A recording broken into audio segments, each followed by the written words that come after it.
Cú yo tu năng, ô có chỉ lù, ô có múa cho, chỉ chén nón tờ. Có mù ô trờ, có nhà lỡ hài. Có múa ư chạy, lăng mù cho kì.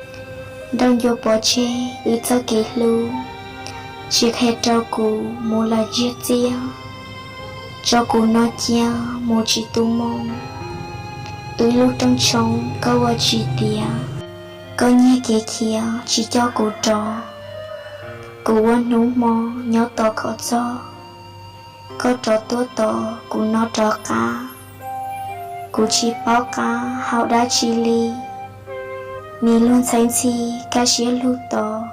Mì xa tìa cô, tố tỏ trò cá. Khó chẳng con ba, tôn trao lời sư. Có nhẹ có chỉ, có tí có mùa. Ban trò lời chua, tụ tuổi ý tơ. Chạy lâu của nó, trong vô sáng trào. Có nhị tuôn trao, của non chia to. Chỉ khi ý lô, cho của báo ly. Có lúa linh chi, chế của nó nhô. Lúa của muôn trò, sẽ của muôn ia. Chế có dùng xía, tía có tàu đi. Của nó ý xì, trong có xía cha.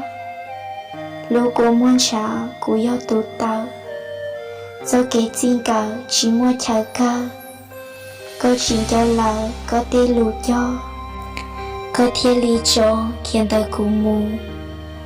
Lũ đuổi ý tù lúa bỏ rong. Có mà lý dùa, năng thiết chín trong.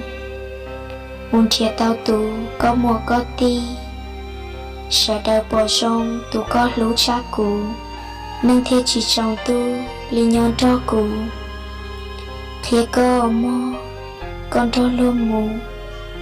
Sao cho xế lũ, lý giá tha lò. Ủa có tao ua, cho chỉ cụ mô. Luôn nâng chê, cụ mà chinh cho. Cụ yêu mua cho, chỉ khảo lo xa. Luôn nâng giá ta, chê chê trao mù. Do kì lũ cũ, chỉ khảo chỉ xa.